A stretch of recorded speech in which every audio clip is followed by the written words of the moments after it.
This one there are many, but there is one I want to disclose now. Sometimes you get tempted. Tempted.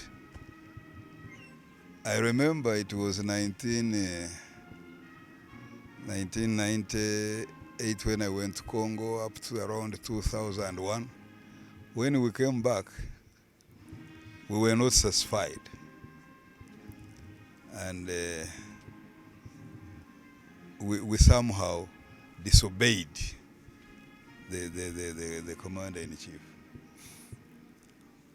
Me and some others, you have heard, PRS, Kachakabara or something. So I made a mistake of being excited and not following the rules and following bad advice. So I found myself, when Chiza Besigye came in, who was part of us, exciting us, then I found myself on the wrong side of government. Yeah. So I went to exile through Rwanda, Sweden. But the magnanimity of the President of the Republic of Uganda, when I said I made a mistake, I came back. But it was a difficult moment in my life, that one. It affected my family, it affected everything. But what is the lesson? When you fall, you don't stay there. When you stay there, you rot there. You stand up. I was a lieutenant. I'm now a Lieutenant Colonel of the UPDF. So that is it's a bit of a regret of what I did. But then the happy moment is also related to that. When I came back, everybody was almost not interested, but I worked with you. This is my girl here. Kulaije. The UPDF as a family, the best moment is that I welcomed back. And Kulaije, Mayombo, everybody, they said, you're welcome. So I moved on, captain. I was a lieutenant for 16 years, but I became a captain, major. I'm now a lieutenant colonel of the UPDF. Does it answer? I said that because it is declassified now. Yeah. The money they are giving me, I've never got it at a go. So I want to have money. I've not had money, but now I want to have money because I will have it. So I will make sure that I don't remain the person who did not have money. And I have learned that people are ready to take it from me. They will not. I will not allow them. I'm wiser. Nobody will take my money. I'm educated. I went to school. I'm a lawyer. I'm an advocate. So I will, and I know I'm 67 years old now. There are certain things I will not do. I may go bonds. I've been consulting treasury bonds, which will give me some money. Then I will also, as I told you earlier, use my experience as a director legal aid to set up a pro bono service.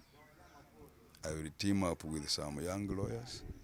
We shall liaise with the Law Society, to which I am a member, the Law Council, and we shall set up something to help, mainly focusing on our veterans, especially those ones who retired very early, help them.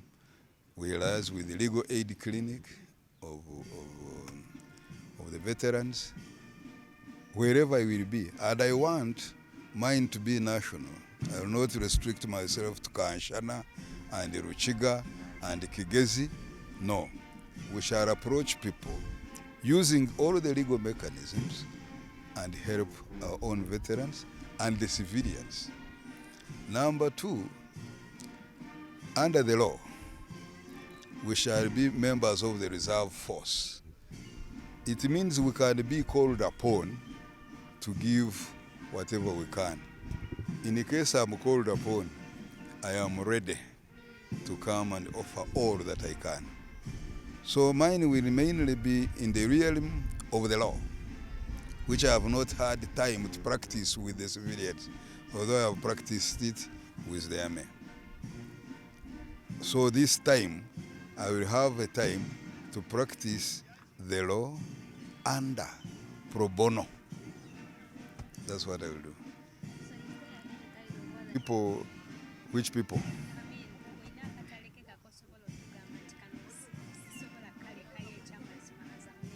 No, I have always told the people, here they call me Isasilia Roy. Isasilia Roy. Roy is my wife. Your colleague knows them. That I'm a man of one bullet. Roy has been there for me. So anybody thinking that he's going to disturb this old woman, it is Roy and myself now, then the others. The details is that bullet is for Roy and it remains Roy's bullet. Nobody will. You get what the bullet I'm talking about? It's Roy. Thank you. Eh? Is Lt.Col Vicent Bakarweha. That's what is commonly known, but all the names are Vincent, Besigye, and SF4 Bakarweha. For purposes of this interview, Vicent Bakarweha will suffice. I'm a lawyer, and I joined the army as a lawyer after Makerere University.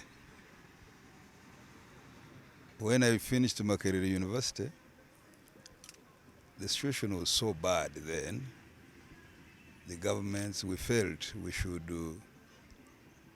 partake in rebuilding this country.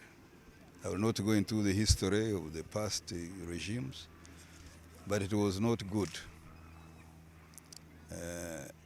By the time we went to join the UPD, the NRA then, the lawyers were very few at Makerere. We would have gone for jobs. They were there, well-paying jobs. But we decided to join the army. And I was officially enlisted on October 1st, 1988 from Kampala. That was after the liberation struggle. But I had earlier on, as myself, been in the clandestine movement of the struggle.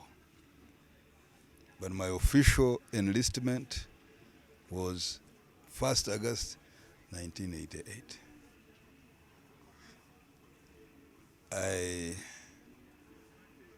I didn't go to the army for a job.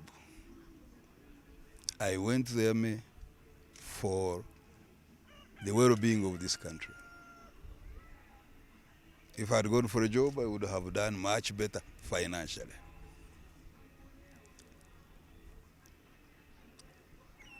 About myself, I am currently the director of legal aid scheme in the UPDF, and I have served as a legal officer, as a defense counsel.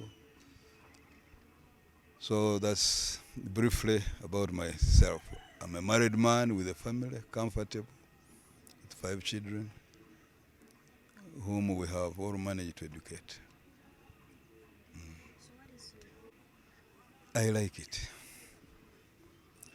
I am satisfied. I'm satisfied that I contributed. That's what I wanted.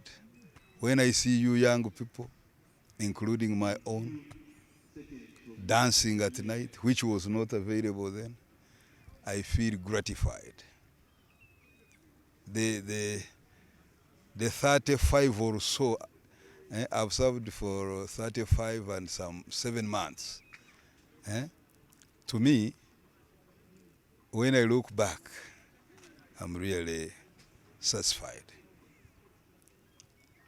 I used to belong to the Uganda patriotic movement in 1980, led by now the Commander-in-Chief, Yoweri Museveni, whose principles were three: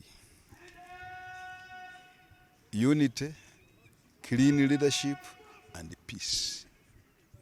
So the measure, when I look at peace, yes, what we have passed through, Kony and others, ADF, the relative peace, to my satisfaction. It may not be 100%, but I give it a good marks, super credit or a distinction even. When I look at unity, yes, you move all over. We have intermarried. It was unheard of then. When I look at clean leadership, that goes without saying, as we are in the command of the Commander-in-Chief, President Yoweri Museveni. So, young lady, I think I should retire comfortably. And two, as I retire, there is money. Yes, they have calculated for me. The children have been educated. They will not disturb me. I will not allow them. The package is for me and Roy, my wife. The you children, forget. And I've told them. Yes. So I'm happy. I'll be comfortable. I'll be comfortable as the Baganda. Sijaba swaza. Never. I will defend this institution. And I have no regrets. I obviously thank the Commander-in-Chief. I thank the army leadership for all they have done to give us a decent package as old men. I may not go to the law school, I may not go to court, but I need comfort, which I am sure I will get. And the exercise we have passed through, what they have taught us,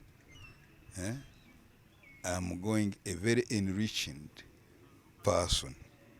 Sure. Thank you. Yeah. The army is not everybody's cup of posho. You join it knowing that you must be prepared. What do they need to do? Discipline. That's number one. You are disciplined, loyalty, and peace with yourself. I tell them, I'm a lawyer. I will talk as a lawyer this time. Whatever you are doing, ask yourself, those ones who are behind, is what am I doing in accordance with the law? And the law is in two aspects. There is the law in the books by Parliament. There is the law by practice. There is a law of common sense. You ask yourself, is it within the law? So I expect them to acquaint themselves with the law, with the Constitution, with the UPDF Act, with the policy of the UPDF. Then the sky is the limit. They will enjoy and retire. Another thing which I tell them is what I was told by the late Colonel Sura when I was in Congo as the legal officer. This is supposed to, I went there, I went with the books, I thought as a judge, but he told me, Lieutenant, lawyer, don't die. I didn't know how he could fail to die. But later, in the navigation of the difficult situation, I realized that the man had may his soul rest in peace. He had don't die. You guard yourself, and I'm telling them, you guard yourself not to die. Ali, how do you do it? Look around, what you eat, what do you drink, the girlfriend you move with, the discipline, teamwork. If you decide to go out of the formation, you may surely die. So that's the message I give them. Everybody, don't die. If you die, we give you a decent burial, yes, but you are affecting very many people. Try as much as possible not to die. Thank you. The people, they should welcome us. That's number one. The experience I have is that these uniforms of ours have somehow isolated some of our colleagues from our people. If you have been isolated, let them know that we are made of, we have blood, we go to the toilet, they are our fathers, they are our daughters, we are there. So we should relate harmoniously. And we have a lot to offer them. They can benefit from us. For example, I have a plan, personally, of going to Kanshana. I come from Kanshana. What hurts me, there are some people in Kanshana whom I have never beaten in class. The rule is number 1 or number 2, number 3. But when I reach there, I see them in a pathetic situation. But I've been away. It's now time for me to go there, go to the same market with them, go to church with them. And when I talk about church, it may not be, but you can see, I want to be somehow a churchman, not saved, I'm Catholic, but I will go there. One thing, when you are in a church, people are attentive. When they give you an opportunity to talk to them, they will listen. 2, when you are part of the church, there are standards they expect of you. I don't expect you will go and become drunk and fall on the way when you have been telling them in the church, because we are talking about morals. So we want to live with them properly. And I'm a director of legal aid. I think what I've been doing in the army, I can transfer it to them and show them the simple rules in family, on land. Pro bono, I will be helping them. So let them welcome us. We are not, with us we have been trained to kill, to imprison the enemy. They are not enemies. Yes.